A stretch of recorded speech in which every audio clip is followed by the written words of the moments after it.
بسم الله الرحمن الرحيم السلام عليكم ورحمة الله تعالى وبركاته kulanti wacan oo wanaagsan daawadayaal meel walba joogtaan si walba noo daawanaysaan ku soo dhawaada barnaamijka taakuleenta ciidamada oo xilligan oo kale ka daawataan telefishinka qaranka Soomaaliyeed xaruntiisa dhexe ee magaalada Muqdisho barnaamijka Rabiiraale hadduu ka noqdo caawo waxaan ku eegi doonaa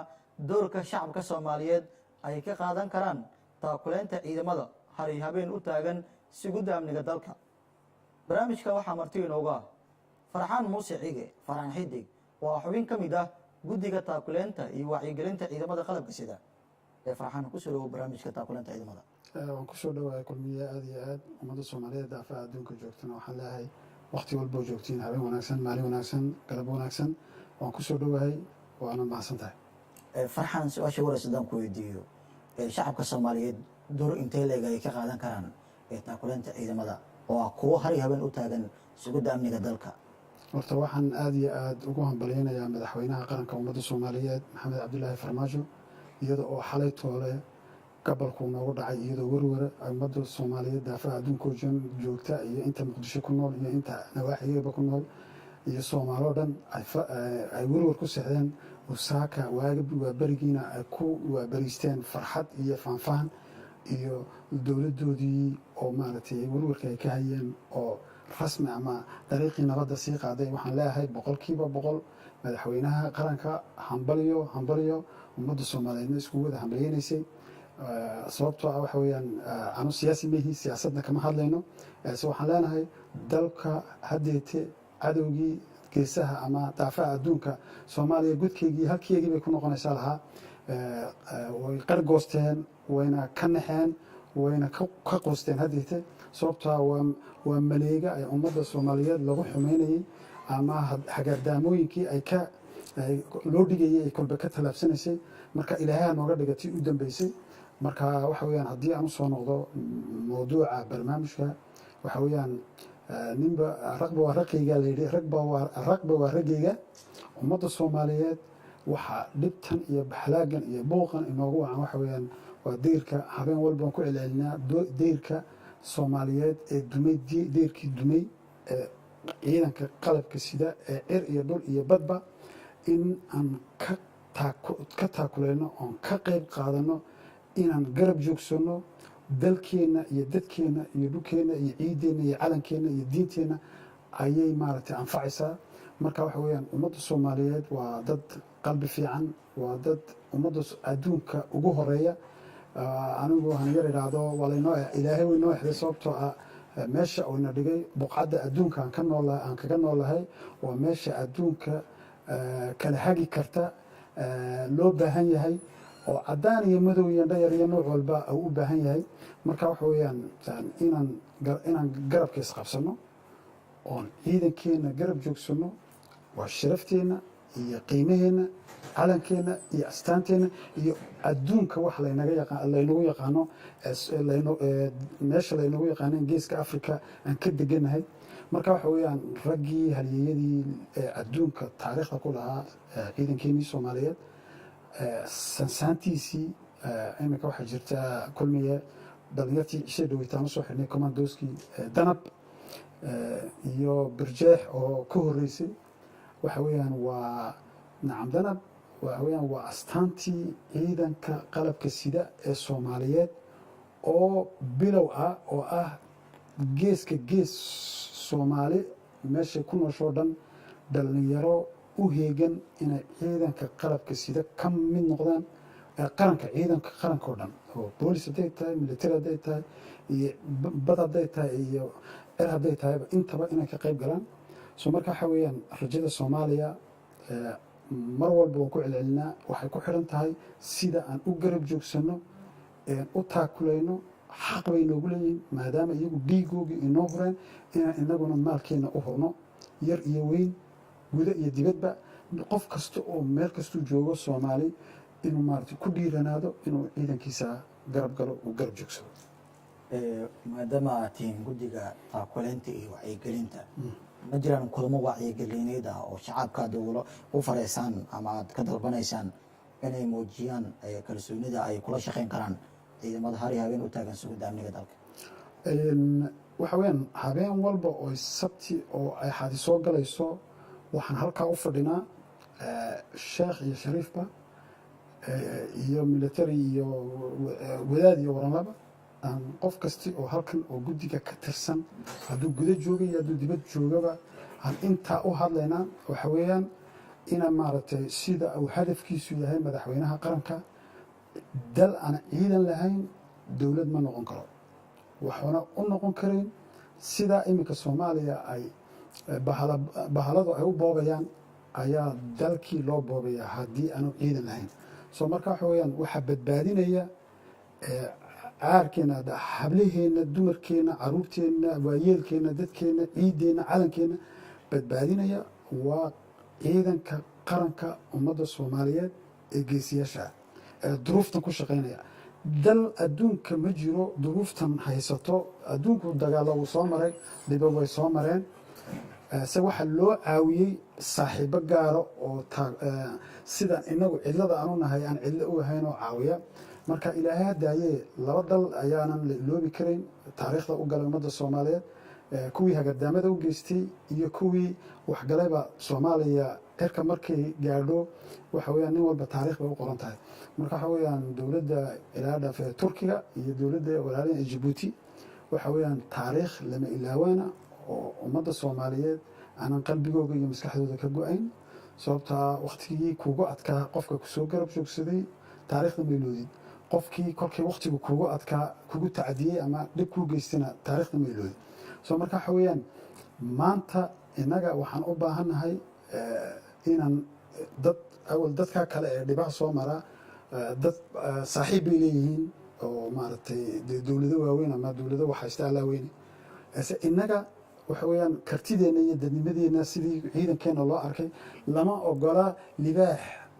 ku cunayey ood iska xidhay dhayar kuma soo furi kartid marka soomaaliya libaaxii adduunka ama afrika ahayd marka inaan inagu isku tashanno oon inagu libaaxeena aan soo furno xarkaha lagu xirxiday ka furno uu ku noolaado maaragtay xorriyad ciidankeenii qalabka siday waa libaaxyadii waa la xirxiday waxa lagu xirxiday waxa weyaan qabiil iyo qurun iyo waxa weyaan nin walba boog buu leeyahay soomaaliya boogta qulay leedahay waxa weyaan ilaahay hanaga bogsiiyo waxa weyaan waa virus xun sidaa kuwa maanta nabadiidka ah viruska sidaa uu ugu jiro ayaa soomaalidana viruska ugu jiraa ama xanuunka ugu jiraa qabiilka qofku intuuna su-aalku weydiinin wuxuu kelmadda saad u leedahay iyo qabiil waxaaba ka fikiraya marka ciidankani lahjadna kuma xidhna qofna kuma xidhna degaanna kuma xidhna waa qaran soomaaliyeed oo dalka oo dhan u siman soo marka waxa weyaan in halkaa la gaadhsiiyo welibana waxaan ka codsanayaa markay laamiyada marayaan ragga xukuumadda ama wasiirhaada ama ha ahaado xildhibaan ama ha ahaado bacmisar wuxuu doonay ha ahaado ragga laamiga maraya ragga laamiga jooga ee ciidanka ee nabadgelyada sugaya ina gaariyada aayar kolka meelshay wax ku baarayaan ay soo gaarhaan in la ixtiraamo loo joogsado la qadariyo sababtoo cadceed buu joogaa duruuf baa haysa adigu gaari qabow baad ku jirtaa waxa weyaan isagoo cadceeddaa milicdaabuu taagan yahay dabayshuu ku dhacaysaa duruuftu ku shaqaynayena ilaahay iyo ummadba waa ogtahay marka waxa weya waa ina ixtiraam loogu daraa ciidanka kuu doona ha noqdo boolis sirdoon military mid ku doona ha noqdo ninka laamiga taagan ee dhiigga kuu huraya waa inaad qadarin weyn in la siiyo weyaan waxaan u soo noqono tan aan ujeeddada aan uga leenahay inaan garab joogsano waxa weeyaan cashuurta dalka kale ee dal kale laga sugayo innagaa ka abstalsan innagaa ka muhiimsan sababtaa kan xaq bay noogu leeyahay waa dalkeennii innagaa isku filnaan karnaa marka waxa weeyaan dee dameer malab sidaan nahay waayo dee dameerku hadduu malab sido ma dhadhaminayo dee ma arkayo marka innaga waxa weeyaan soomaali dalkeegu waa dameer malab sida dalku siduu hodanka u yahay iyo ciidankoogu siduu u dhiiran yahay dal sidaa u burburay oo sida soomaaliya oo ciidan sidaa u qoranayo voluntary oo naftiisa u hurayo ma jiro innaga se ummadeenna ilaahay dee alxamdulilah waxaan ku faraxsanaya inuu ilaahay soomaaliya iga dhigay sababtoo soomaalidu waa dad qable waa dad maaragtay tayale waa dad maaragtay dadka aan u ekeyn oo ka duwan si walba walaa madow walaa caddaan walaa sidaa waan ka duwannahay marka waxa weeyaan inta qura aan leenahay waa boogtaa yar qabiilka boogtaa qabiilkana wuu naga baxayaa wuxuuna inooga baxayaa inaan isku sheegno wixii fiican oo wixii fiican isku boorino sida maanta iminka hadalkan aan ka hadlayno waxaan isku boorinaynaa inaan ciidankeena garab joogsano oon mid u noqono dese haddii aan hebel fulaan geer reer qansac iyo reer qurac iyo reer maxay u kala qaadno waxa weeyaan iyaguna dalka iyaguna taya ma yeelanayaan inaguna nabadgelyo ma helayno marka waxa weeyaan taya waxay ku yeelanayaan inaan garab joogsano garab joogsiga aan garab joogsano agabkoogii baa u dhammaanaya wax walba ay u baahan yihiin baa dowladda iyo xukuumaddu ay u wadaa han garab istaagno xukuumaddeenna sharafta badan ee maanta wax weeyaan haddii dalkani uu leecleecayo qofna sidan inooma soo wada eegeen dalkani waxaa loo soo eegayaa waxa weeyaan meeshuu u socdaa la ogyahay xagga uu tegayaa la ogyahay marka waxa weeyaan isbaaraa laynoo dhiganayaa isbaaradii kolba mid baan ka gudbaynaa xagga ilaahay buu ka baxayaa dalkani marka waxa weeyaan ilaahayna xukuumaddeena hala jiro ciidankeena haliyada soomaaliyeedna ilaahay hala jiro waxaan leenahay ummadda soomaaliyeed oo welibana ka bilaabaynaa gobolka banaadir waxaan ka codsanay inaan la kulanno guddoomiyaha annagoo guddigaa si 17 degmo gobolka banaadir inay waayo waa dalku waa ogonkii waa halkii laga bilaabayay oo haddii dalka magaalo madaxdii qaranka inay magaalo madaxda qaranku ummaddeeda shicib iyo shaqaale iyo xukuumadba inaan laga qayb galo taakulaynta ciidanka waa muhiim waxa weeyaan waa qasab sababtoo ah waxa weeyaan dalkan dadka badbaadin kara waa ciidanka inta ilaahay ka sokaysa ciidankana dadka garab joogsan kara kow waxa ka ah gobolka banaadir ma jiraan marka kulamo wacyigelina oo gobolka banaadir oo qabateen qorshaha way noogu jirtaa waana ka codsanay inay hirgashaanan rajaynayna insha allah sababtaa waxa weeyaan haddii waxa weeyaan wax walba aasaas buu leeyahay dalkan aasaaskiisa ama ugucdiisa ama meel wax biyo iskuu soo biyo shubanaya waa magaalo madaxda inaan tirno welibana gobolada kale magaalo madaxdooda gobolada dowlad goboleedyada sababtoo ah waxa weeyaan dalkani wuxuu noqday iminka federaalkuna ma aha dad kala tego sidaa dowladnimo hoos loo dhaadhicin weyaan taas siyaasadday u taalaa balse waxa weyan annaga waxaana saaran oo waajibkaygu yahay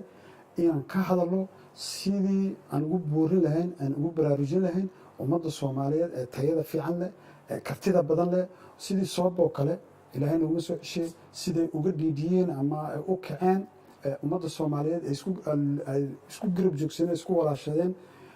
naxdintii ummaddii dhibtu ka dhacdayna loo garab joogsaday in maanta waxa weyaan ciidankeenana inagu waan isku tashan karnaaye inay soomaali isku tashato ooy garab istaagto ciidankooga qalabka sida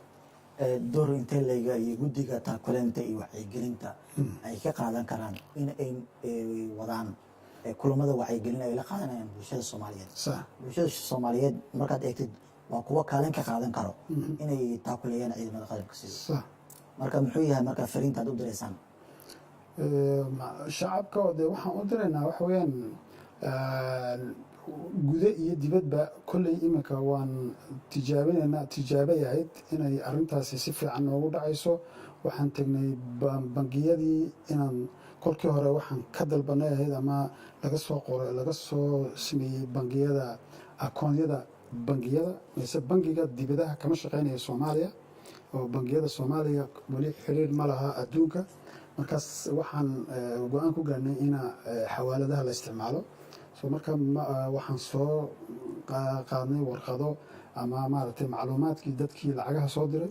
marka kulley macluumaadku waa layna tusi doonaa. waxa weeyaan bangiga laba xawaaladood ayaan soo saxnay oo marka ciidanka taakulaynta ciidanka la yidhaahdo oo magacii la sheego iyo account numberkii inuu qofkii kolkaas si sahla wixii uu ku dirayo tabaruc maahan xaqii uu lahaa ama sharciga wixii loogu lahaa dee uu ku bixinayo. anagu tabaruc ma odhanayna. tabaruc waxa weeyaan waa wax mar uun soconayo ama qofku wax ku samaynayo ese tan waxaan doonaynaa bilibaxda iyo bilijoogta ma doonayna. waa inuu ahaadaa wax joogto u ah sida maaragtay dhalinyaro badan oo soomaaliyeed oo qurbaha joogta iyo dibadba joogta iyo gudo joogaba ha isku xilqaameen ay doonayaan inay ciidankooga garab galaan inay intay samaystaan maaragtay kaar ama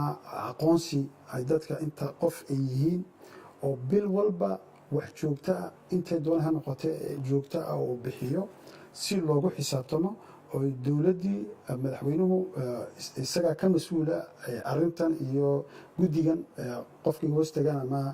meeshay hoos tagaan waa madaxweynaha qaranka ina markaa lagu xisaabtami karo dowladdii ku xisaabtami karto inta ummadda soomaaliyeed ee daafaha adduunka joogta gudo iyo dibadba hay ciidankooga ugu tabarucayaan si markaa loogu xisaabtamo.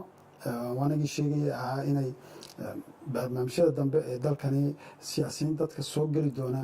inay maaragtay looga dhigo macluumaadka ou ku tartanka ku jira oo ku galaya marka madaxweynaha ra-iisul wasaaraha maxaa la ihahdaa wasiirada iyo xildhibaanada iyo golaha deegaanka oo dhanba inay kasoo qayb galeen ama ay sitaan caddayn ah inay ciidanka taakulayntiisa ay kasoo qayb galeen. so markaa waxay u fududaynaysaa inay dadkii aaminaan ninkani inuu wadani yahay. wadaninimada waxaa caddaynaysa maanta kaalintan aan joogno kadartan aan ka baxayno ninkii mas-uul iyo mas-uuliyad la-aanba ka soo qayb galay beritoole dalkan maaragtay siyaasaddiisa iyo xukunkiisa wuxuu ku yeelanayaa saameyn weyn ayaan rajaynaynaa insha allah. sababtoo ah dee waxay u ahaanaysaa dib loo raacayo inuu maaragtay ninkani wadani yahay. wadaninimadiisuna ay markaa dee xeelo dheer tahay. sababtoo ah intaa uu ciidanka soo taakuleynay ninba ninku intuu ka badan yahay in loo qadariyo dee uu ku faano oo yidhaahdo anigu dharaartii aan maqlay ciidanka taakulayntiisa akoontka aan helay ilaa xilligaa joogadeena wakaa waan bixiyey waa kana intaasaan bixiyey. marka waxa weeyaan dee qofkii waa qof ummadda soomaaliyeedna ay arkayso nin dalkiisa iyo dadkiisa u naxaya mar hadduu ciidankiisii intaa uu ka soo qayb galay taakulayntiisa. daawadayaal weli waxaa dhexda ugu jirnaa barnaamijka taakulaynta ciidamada oo aan ugu hadlayno doorka shacabka soomaaliyeed ay ka qaadan karaan taakulaynta ciidamada. shaashada telefishinka qaranka soomaaliyeed waxaa ka muuqato akoonada loogu talagalay in qof walba oo diyaar u ah inuu taakuleeyo ciidamada oo wax ugu diri karo noqo mid mar walba u taagan inuu ciidanka qalabka sida ciyaaraha habeen u taagan sugidda amniga inuu taakuleeyo. barnaamijka waxaa marti nooga ahaa farxaan xidig farxaan guddiga taakuleynta iyo wacyigelinta ciidamada. muddooyinka dambe waxaa wadeen howlgalo aad u ballaaran oo xarumihii ayaad booqanayseen ciidamada. maxaa noo qabsoomay? walaahi waxa weeyaan waxaa noo qabsoomay waxa weeyaan ciidanku inta ayaan walba tababarka uu sameynayo iyo howlaha u galayo insha allah dee taasi waa siyaasad dowladeed oo kama hor dhacayno mise waxay u tahay inaa diyaar loo yahay ciidankan iminka maanta intaa soo xirooday naftooda u soo horay ee dalkooga inay difaacaan dhiigooga u horaan go-aan ku soo gaadhay. waa in ciidan bilow fiicana dalkana meel fiican gaadhsiin kara hawsha loo idmaday ama inaad dalka maaragta ay ka cadowga ka tiraana 100% kuna filan una dhiiran una diyaara. marka waxa weeyaan waan tagnaa maaragtay taliska ciidamada waan soo arkaa aniga gudiguba waxa weeyaan dalkan inuu dhaqaaqayo oo ciidankii bilow fiican yahay waxaa intaasi sii boorin kara oo kor u qaadi kara waa dadkiisa. dal walba dadkiisa dhisa. marka waxaan ka baryaynaa inaan dadka soomaaliyeed guda iyo dibadba jooga inay maaragtay qansax dheeriyo qanac iyo qaac iyo qaac waxaba ahna u fikirin ay dalkooga ciidankooga ayaa soo xiran gelin kara oo cadowga uu ka jabaya oo cadowgan meel walba ka soo galaya waxa joojin kara ee aanay ku soo saqajaami karin. soomaaliya laguma soo saqajaami kari jirin waagii hore. ciidankiyaga waxa weeyaan waa laga baqi jiray. ciidan laga baqo oo tayo leh oo maaragtay tiro leh ayuu ahaa. tiro badan iyo tayo badan lahaa. soo markaa tayadiisii iyo tiradii way soo socotaa. waana 100% ana waxaan rajaynaynaa inay dhowaan wax lagu farxa la heli doono insha allah. farxan maadaama aad tahay xubin ka mid ah guddiga taakuleynta iyo wacyigelinta sax ma jiraan cid naga saatanto waxqabadkiina? dee madaxweynaha qaranka oo nogula xisaabtamaa maxay nii qabsoomay, halkay wax marayaan. de waxa weeyaan arrintani waxoogaa dibudhac yar keentay waxay ahayd sistamka inaan ahaa bangiyada la furay eese xawaaladihii. markii aan dib u munaaqashoonay dadkii aan la xiriirnay sababtoo wixii u dhaqaaqi waayey aan ku qanacnay ina maaragtay dadka dibaduhu aanay bangi ku soo diri karin oo kolkaas si loo bedelo xawaaladihii laga wada dhigo. marka xawaaladihii intii aan soo saxnayna waan soo saxnay sida amal iyo dahabshiil oo kale. marka dadka daafaha adduunka iga dhegeysanaya maanta inta dee maaragtay dhulkeena ama dalkeena joogta uma baahno iyagu bangiga way isticmaali karaan, xawaaladana way isticmaali karaan. waxa qura ee meesha caqabad ay ka taagan tahay waa dadkii dibadaha. marka dadka dibadaha waxaan u sheegaynaa caawa wixii ka dambeeya waxay isticmaali karaan ilaa intaa kuwa kalena soo dhammaystirayno waa amal iyo dahabshiil. labadaa xawaaladood way isticmaali karaan. waanan haynaa macluumaadkii dadkii uma baahni inaan hebelintaaba soo diray iyo heblaayo intaaba soo dirtay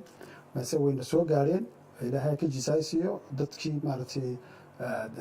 kaalintooda ka soo baxay oo already statementkooga ama macluumaadkii bangigooga waan aragnay inta qof iyo halkay ka soo kala direen.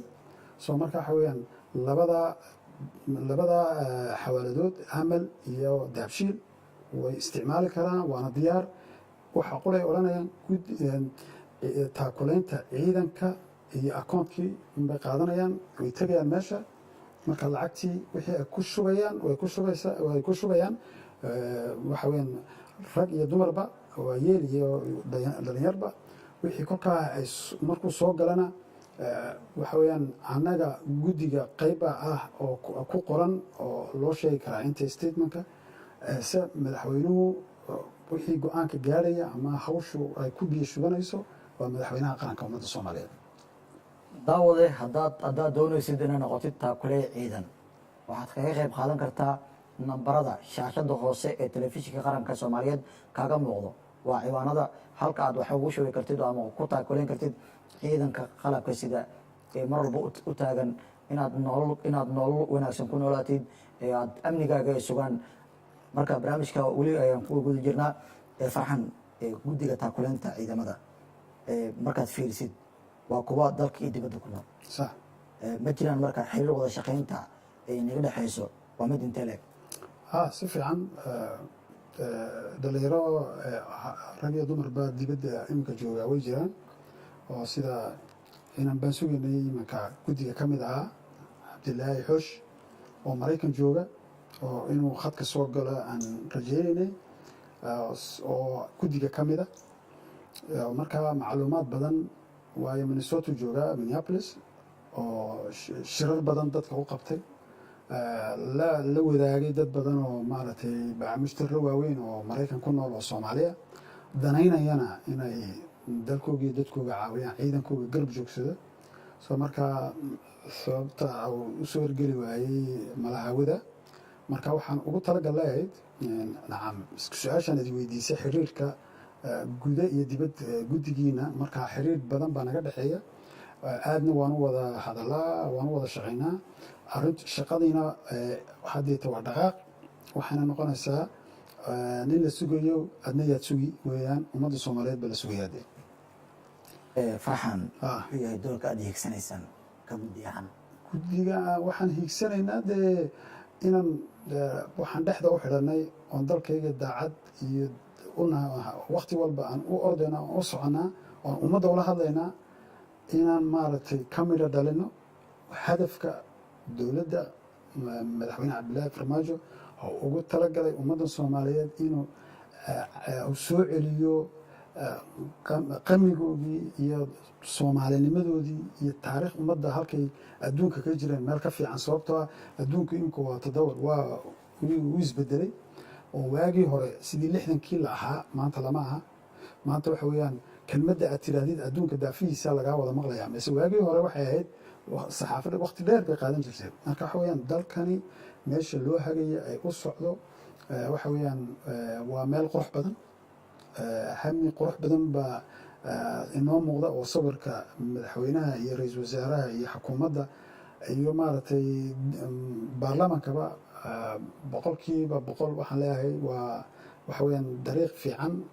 hagardaamadii laynoogu talagalay ilaahay naga badbaadiyey xalay dib nooguma soo noqonayso ilaahayna noguma soo cesho marka waxa weeyaan iyagoo gacmaha isqabsanaday oo walaalo oo taariikhda galaya sidii maanta maalintii 8 February bishii labaad 8deedii ciidanku u tamaashaaday caruur iyo caanuga ay iswada raaceen ay gaadhiga wada fuuleen ee qoriga kor loo wada xabalaynaya cerka waxa weeyaan waa sawir qurux badan buu ahaa iyo safarkii madaxweynuhu ku maray dhulka wuxuu ahaa taariikh aanan la iloobi karin tan maanta dhacdayna waxa ay taariikh marka ummadda soomaaliyeed inay taariikho badan marayso oo maaragtay jallaafooyin badan oo loo dhigaya ay ka tallaabsanayso noloshay ka mid tahay oo waxa weeyaan dee wuxuuna intuu ilmuhu intuu dhasho intuu kolkaaba dhaqaaqo reerkiisa iyo dadkiisa munaafacaad ma keeno ma garab galo marka ilmuhu waxa weeyaan mar wuu xanuunsadaa mar wuu caafimaadaa wuu korayaa wuu weynaanayaa iskuul buu soo haddeeti nin ama gabadh bay noqonaysaa iyo wiil dee dadka garab gala marka waxa weeyaan dowladdeenu tayo iyo tamarba qasab way leedahay wayna ku soconaysaa meeshay hiigsanaysana ilaahay gaarsiiyo way gaaraysaa marka anu waxaan rajo mar walba anu waxaan sawir qurux badan dadka waxaa jira dad rajo xumo mar walba muujiya anigu mar walba waxaan muujiyaa inaan mustaqbal fiican iyo sawir qurux badan sababtaa waxaad ilaahay ka baridid oo tiraahdi ilaahow isii dee ilaahow isii ama iga daa haddaad tirahdid no waan u baahanahay ilaahow isii inaad tirahdid marka waan u baahanahay nabad iyo nabadgelyo waa kaasito nabad iyo nolol waan u baahanahay qofku nabad inuu helo iyo nolol inuu helo waxa adduunka ugu muhiimsan wayaan inaan maanta markaan iminka stuudioga ka baxo aan gurigaygii aan nabad ku tegayo oon haddana markaa aan casheynayo waa noloshii inaan wax cunayo soo markaa nabad iyo nolol aadamigu kama maarmi karo waxaana keeni kara nabad iyo nolol inta ilaahay ka sokaysa ilaahay baa qoray dad muslimaana ilaahay aaminsan qadarka iyo qadaha aaminsan se waxa weeyaan waxaa intaa ilaaliya oo keeni kara inaad nabad ku tegtid ood nabad ku seexatid ood nabad ku soo toostid ood cunto cuntid ood shaqaysatid waxa weeyaan waa ciidanka oo derbigaagu inuu xidhan yahay derbigaagu hadduu xidhan yahay waxaad dareemaysaa waxaad ku seexanaysid aad ku soo toosaysid waa iyaga sababtoo ah markaa iminka ay sidii waayadii hore ay ahayd hoobiye iska dha deb iska dhacaysa waxa weeyaan mar walba waxaad ku fikiraysid waxbaa kugu soo dhici doona mise iminka waxa weeyaan waxaan ku seexanaynaa nabadgelyon kusoo toosayna ilaahina noo badiyo marka waxa weeyaan baashani hawshani way dhaqaaqday hagaardaamooyinkan waxa nagu wadana waxa weeyaan waa ciidan la-aanteena unba ahayd ciidankeenna aan garab istaagno aan xaqdhowrno aan qiimuhu leeyahay aan maaragtay kor u qaadno inuu qof kasta oo soomaaliya rag iyo dumarba yar iyo waayeel madaxa u saarnaado ciidankeenu iyaguna ana markaan dariiqa marayo ciidanku soomaalida ragga ciidanka wax ka fiican ciidankeena soomaaliyeed ma jiro sababtoo ah kuwa kale dad shaqaysanaya weeyaan sharcigooga maraya mase kan soomaaligii waxa weeyaan qadarin wax la yidhahdu leeyahay iyo qiimeyn uu qofka u wanaagsan ee u naxariisanaya ee u hadal fiican intuu u fiican yahay labalaabkeed bay u fiicnaadaan ciidanku marka anaa ka markhaatiya oo intii qalbi fiican baa ka markhaatiya oo intii ciidanka jecel baa ka markhaatiya oo intii ciidana ka markhaatiya marka waxa weeyaan anu waxaan leeyahay dariiqyada markaad maraysiin waa inaad raggaasi meeshii aad iskugu timaadiin qadarina siisiin waan ku celceshaaya ragga maaragtay laamiyada badiyaa jooga ee qaraxa iyo halaaga ka ilaalinaya ee laamiga maantao dhan taagan dukaanka uu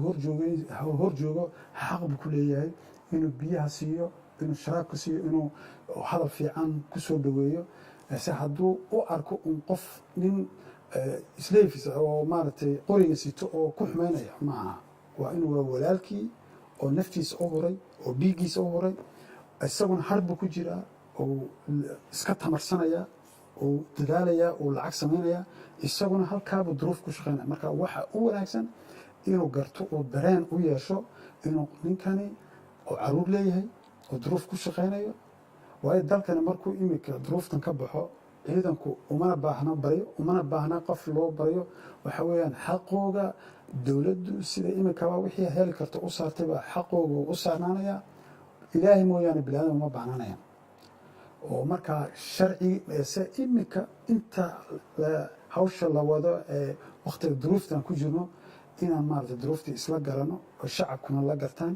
dhammaantiin aan la garano dowladduna la garato ciidankuna sida uu isagu canaan tootali ma laha sababtoo ah isagu waxa weeyaan wixii adduunka ugu fiicnaa waa naftiisa wixii naftiisa ugu fiicnaa wixii ugu fiicnaa adduunka ayuu miiska inoo dhigay uu yidhi qorigaa waxaan u qaadayaa inaan dadkayga iyo dalkayga iyo diinteyda cadaafaco isaga wax loo celinaya ma jiro qof dadka wax loo celinaya waa shacabka iyo dowladda inaan maaragtay raggaa la daryeelo laga warhayo haddaanad waxba siinayn hadal wanaagsan dheh haddaanad wax siinayn oo taakulaynayn ama had garab gelayn hadal wanaagsan ninka cadceedda ku taagan waa inaad hadal wanaagsan iyo raxinimo iyo qalbi furan aad tustid iyo weji furan isagiyo halkaa kuu taagan hadallo aanan deelqaaf aad ku tiraahdid moralkiisu suu noqonaya ilan duruuftii uu ku shaqaynayna uu ogyahay marka waxa weeyaan wuxuu u baahan yahay ixtiraam qadarin iyo in maaragtay qofkii garasho lahoo dhanba uu garto inuu ninkani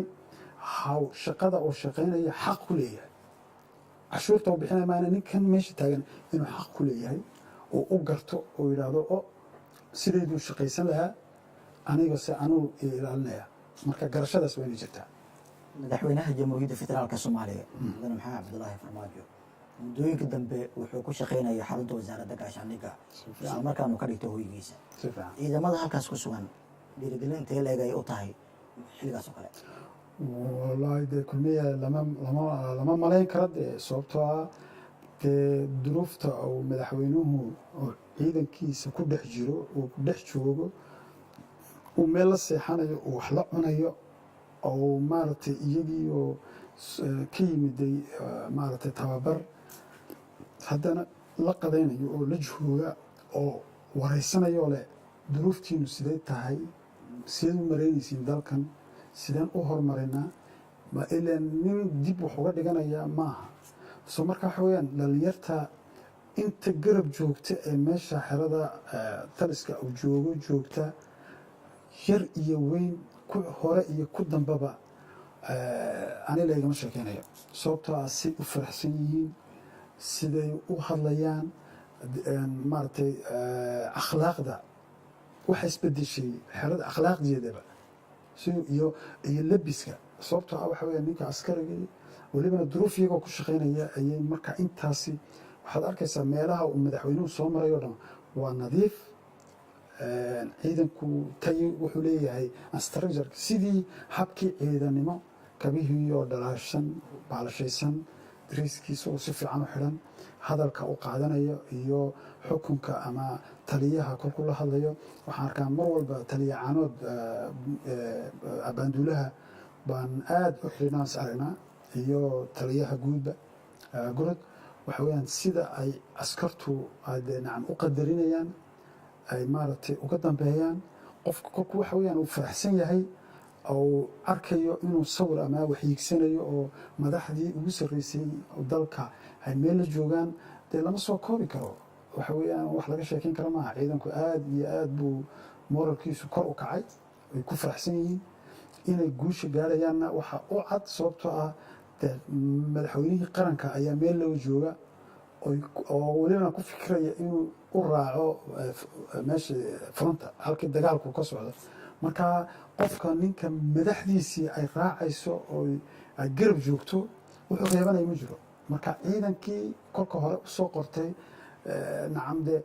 moral niyadda ay sii heleen lama koo soo koobi karo anugu kolkaan arko inamada waan la sheekaystaayo waxaan idhaha bal ka warrama dee madaxweynuhu nala joogaa sidee markaasay ku leeyihiin saan rabni weyn inaan maaragtay dowlad nahay oo lanaga warhayo oo madaxweynihiiba mar hadduu meeshii nala joogo kuwa ka maqan ee sida generaal dhegabadan ku jira meeshaas ama kuwa kale ee maaragtay meesha turkiga uu noo sameeyey ilaa khayra siiye xeladaas iyo kuwa jooga meelaha kala duwan ee gobolada ciidanka markay maqlaan madaxweynihii talisku la joogaa way isku sheegaan telefon dhalinyartii oo maanta uu nala qadaynayey maanta sidaaba sidaas nacam kolkaa waxa weya way ku faraxsan yihiin marka maadaama madaxweynihii sidaas samaynayo inuu maaragtay shacabkiina oo sidaa u garab galo oo maaragtay caanaha iyo timirta iyo biyaha ay uga daba qaadaan ay yidhaahdaan idaacadaha intay ka hadlaan wan is abaabulay xaafadda hiblaaye haddaan nahay waxaan doonaynaa ciidanka halkaa jooga inaan maanta aan qadaysiino dee xaafaduhu inay ku kala tartamaan degmooyinku oo yidhaahdaan aniga maanta waa beri waa beri waxaan go-aansanay anagii guddoomiyahaygu inaan maanta ciidanka halkaa jooga jiidda caynkaasa inaan qadaysiino oon u geyno cashadooda qadadooda aan u geyno ciidankii moral buu helaya mase hadday noqotoon dowladdu waa shacabka dee marka waxaa loo baahan yahay dowladdu way usoo dhaadhicisay shacabkii watan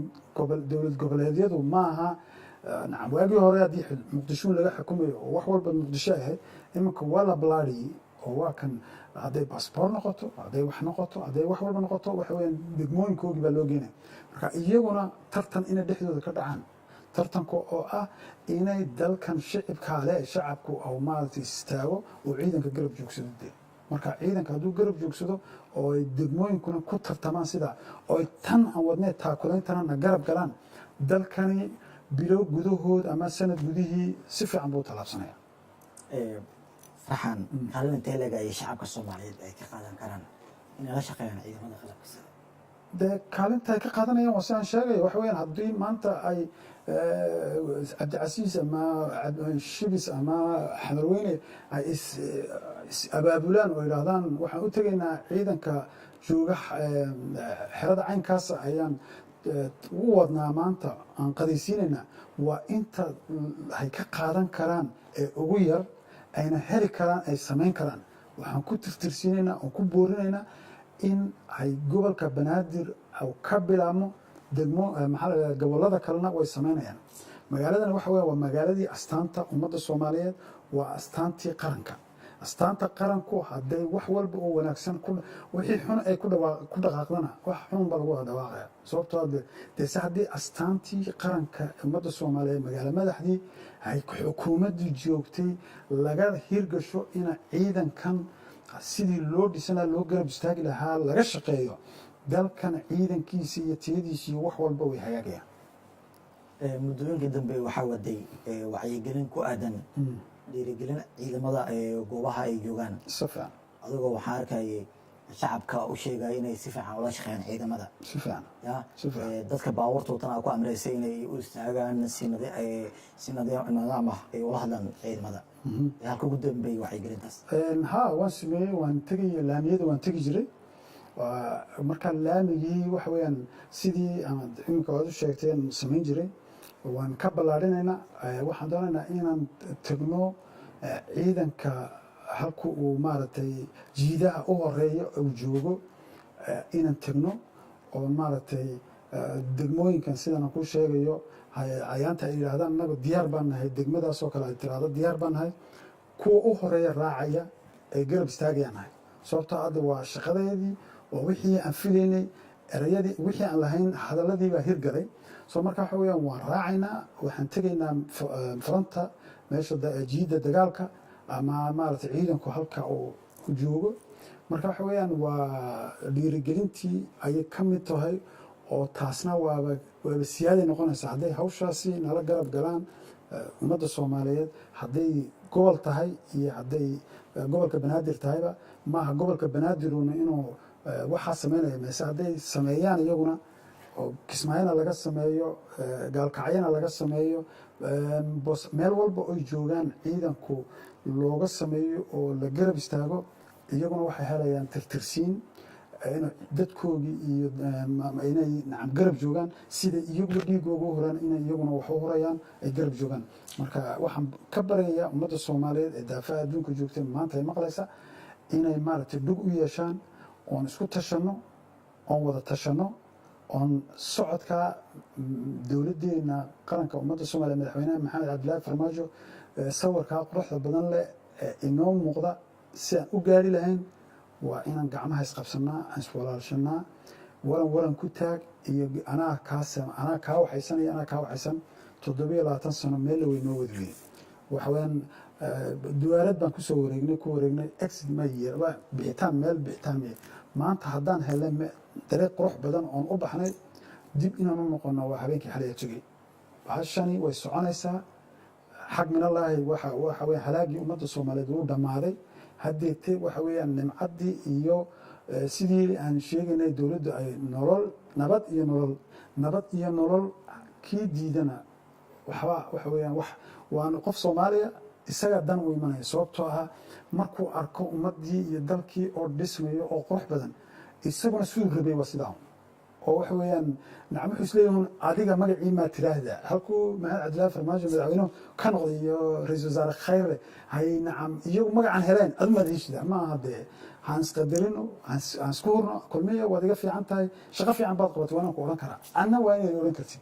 marka bis inta qure ee inoo dhiman waa intaaye waxa weeyaan kii hogaamiyaaba waa Soomaali, kii fikir keenaaba waa Soomaali. waxa weeyaan bahashani gacmooda jir bay wax ku gooyaan, meel baan u wada soconnaa, dee ilaahay hana garab galo. waxaan soo gaarnay gabagabadii barnaamijka. fariinta u dambeyso ama baaqaaga dowladda shacabka Soomaaliyeed adoo soo koobayo. sax baaqayga dee anugu waxaan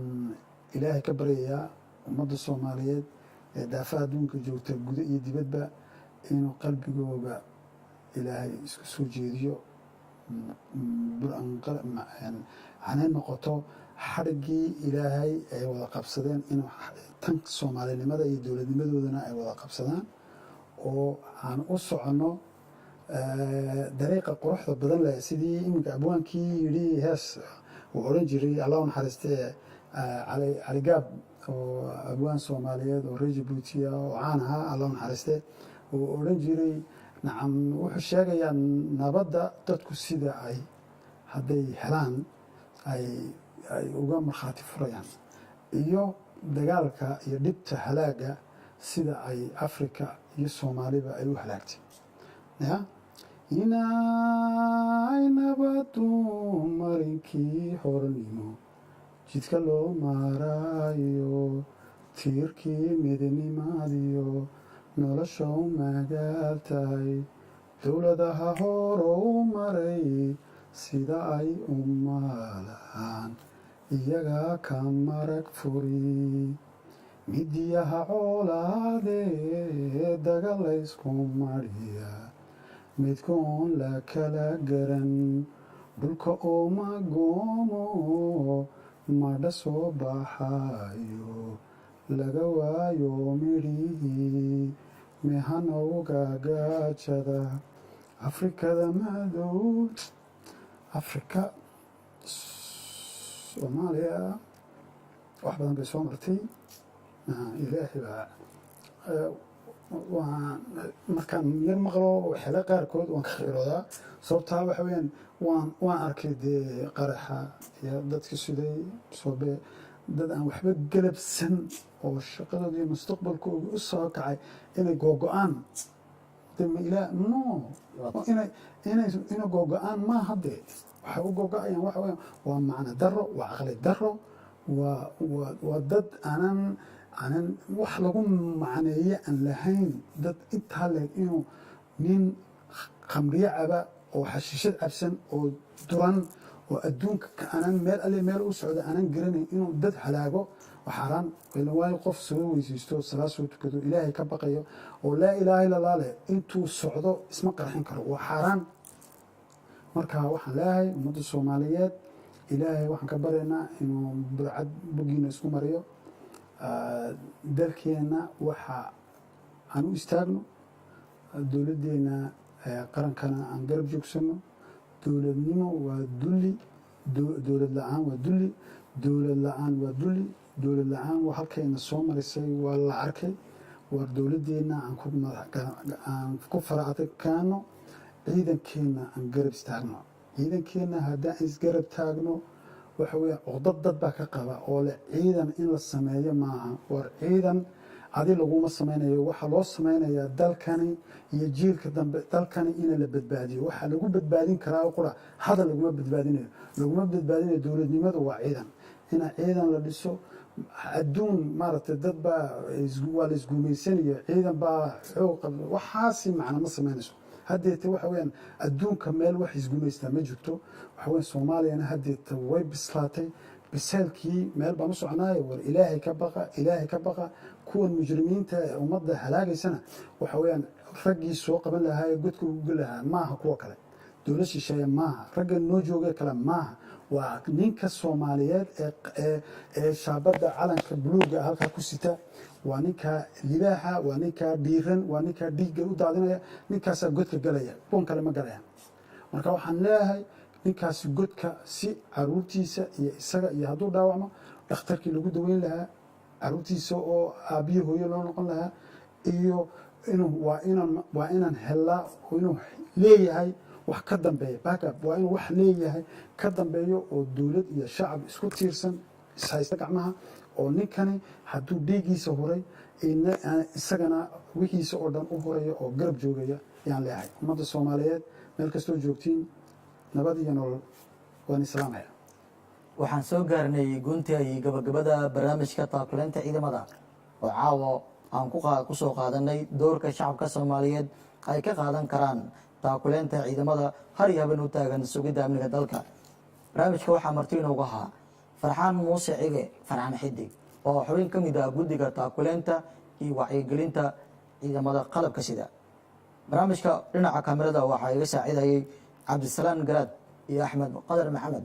dhinaca farsamada waa maxmed cabdixakiin bunka. anigoo cabdulaahi axmed kulmiye ayaa barnaamijkeedala socodsiinayay. intaan barnaamijka mid lamid aan ku kulmi doono iyo toddobaadka xiga waxaan idinkaga tegayaa sida ay nabadgelyo. assalaamu calaykum waraxmatullaahi tacaala wabarakaatu.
Dumalay si bodo